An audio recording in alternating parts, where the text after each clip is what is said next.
أول يوم رمضان لازم تكون عزومة كده تقيلة وتشرف، وطبعا من الحاجات الأساسية في أول يوم رمضان هي المحشي. هنعمل النهاردة مع بعض المحشي المشكل بطريقة سهلة وبسيطة جدا، وهنعرف ازاي يطلع معانا مظبوط ومش معجن أبدا.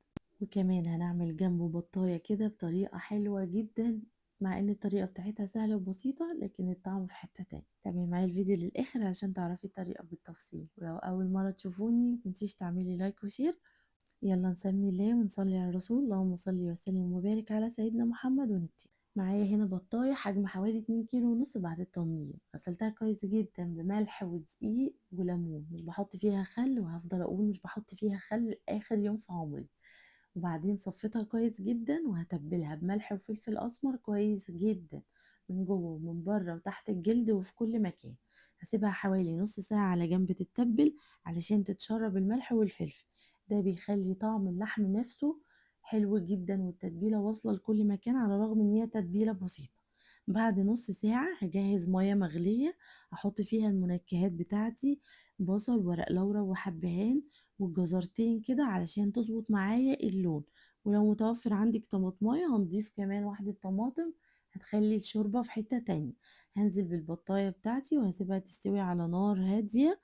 هتاخد حوالي من ساعة ونص لساعتين على حسب حجم البطة بتاعتك وعلى حسب نوعها بيفرق. اللي هو البط السوداني بياخد وقت شوية عن البط الفرنساوي عن الأنواع التانية. انا البطه بتاعتي خدت مني من حوالي من ساعه كده لساعه ونص بالكتير. تعالوا بقى نجهز المحشي بتاعنا. طبعا انا عملت معاكم خلطه المحشي قبل كده وهتلاقوا الفيديوهات موجوده عندكم بالتفصيل. انا النهارده عامله محشي كرنب ومحشي ورق عنب ومحشي كوسه. هديكوا لقطات خفيفه كده من التسويه، انما التفاصيل من اول سلق الورق لحد التقطيع لحد كل حاجه خالص هتلاقوها عندكم في فيديوهات المحاشي، روحوا شوفوها. انا هنا حطيت الشوربة بتاعتي لحد قبل النص عشان ما يعجنش معايا. هنا خلاص البطة بتاعتي استوت، شايفين ما شاء الله الشوربة بتاعتها حلوة جدا وصافية وشكلها تحفة. هنجيب بقى نسوي ورق العنب. طبعا ورق العنب بياخد شوربة كتير عن ورق الكرنب، يعني انا في العادي بغطي ورق العنب بالشوربة علشان ياخد تسوية ممتازة كده ويبقى مظبوط معايا ومستحيل هيعجن معاكي. ما تزوديش الشوربة، هي أول مرة بس.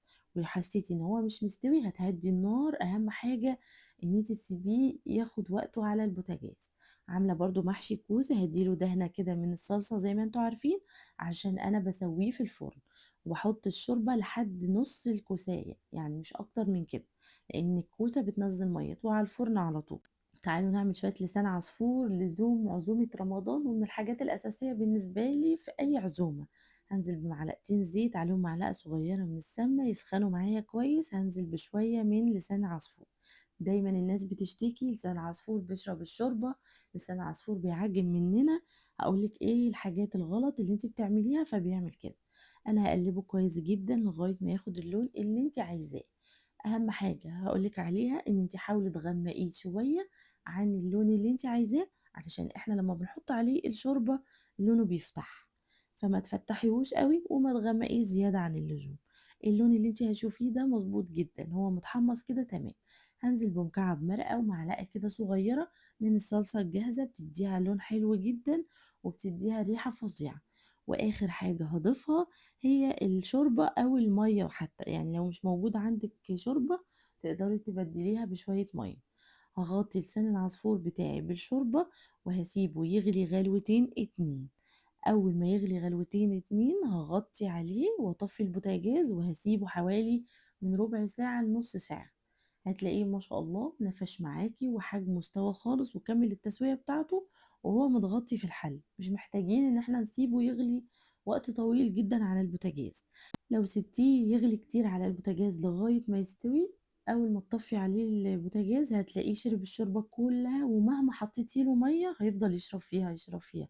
خلاص هو غلى معايا 2 غلوتين كده. هغطيه زي ما انتوا شايفين.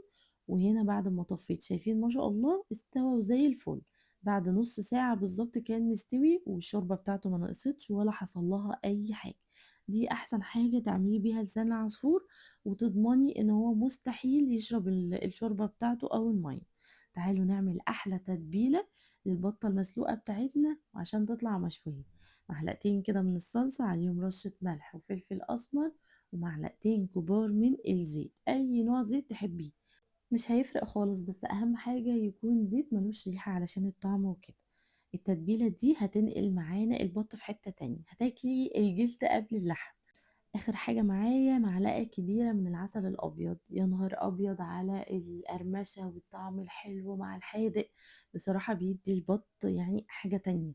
يعني أنا لما بعمل البط بالطريقة دي بيفكروه مشوي، يعني الناس بتفكره مش، مع اني عاملاه مسلوق مفيش فيه حاجه. هجيب البطه بتاعتي واحطها في اي صينيه كده مفروده علشان اعرف ادهنها واغلفها كويس جدا بالتتبيله بتاعتي اللي انا عملتها، من الوش ومن الظهر ومن كل مكان. وهدخلها الشوايه تاخد لون او تتحمر، هتتحمر بسهوله جدا وفي وقت بسيط، علشان طبعا العسل بيخليها تلقط لون بسرعه، طعمها بيكون حلو ومقرمش. حتة ان انتي تحطي عسل ابيض مع الملح والفلفل والتتبيلة والبهاريز بتاعة البطة، بصراحة بتخلي اللحمة حلوة جدا وجوسي وطري طراوة لا تتخيليها.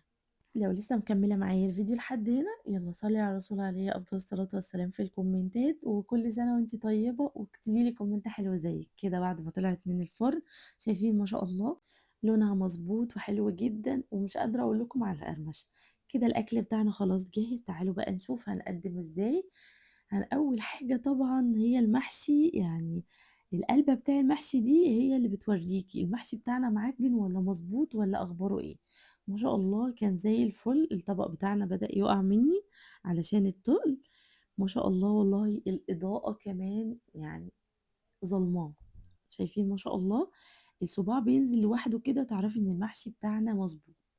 زي ما قلتلك، المحشي لو حسيتي ان الورقة بتاعته مش مستوية اوعي تحطي شوربة. مش كل ما تلاقي الورقة ناشفة تحطي شوربة، مش هنحط شوربة غير في حتة واحدة بس، لما نلاقي الرزاية نفسها هي اللي جامدة. انما غير كده هتوطي عليه خالص وتسيبيه ياخد وقته، تسيبيه ياخد وقته، يعني توطي عليه شمعة. هو ده اللي بيخلي معانا الرز مستوي وزبدة، وفي نفس الوقت الرزاية مش معجنة. دي من الحاجات اللي انا دايما بقول عليها.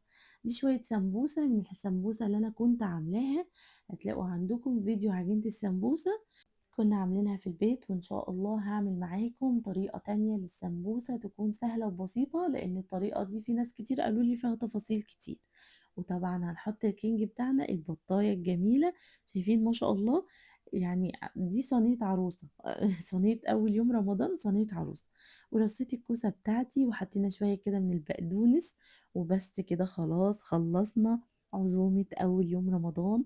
كل سنة وانتم طيبين بمناسبة رمضان، خلاص كلها أيام بسيطة جدا ويهل علينا أفضل شهر في السنة. احنا كده خلصنا فيديو النهاردة، يا رب الفيديو يكون عجبكم. هستنى رأيكم في الكومنتات، وما تنسوش تعملوا لايك وشير وتكتبوا لي كومنتات حلوة زيكم، وتقولوا لي ايه الوصفات اللي انتوا عايزينها الفترة الجاية هعملها معاكم، وايه الحلويات اللي انتوا عايزينها نعملها مع بعض. أشوفكم على خير مع فيديو جديد ووصفة جديدة. مع السلامة.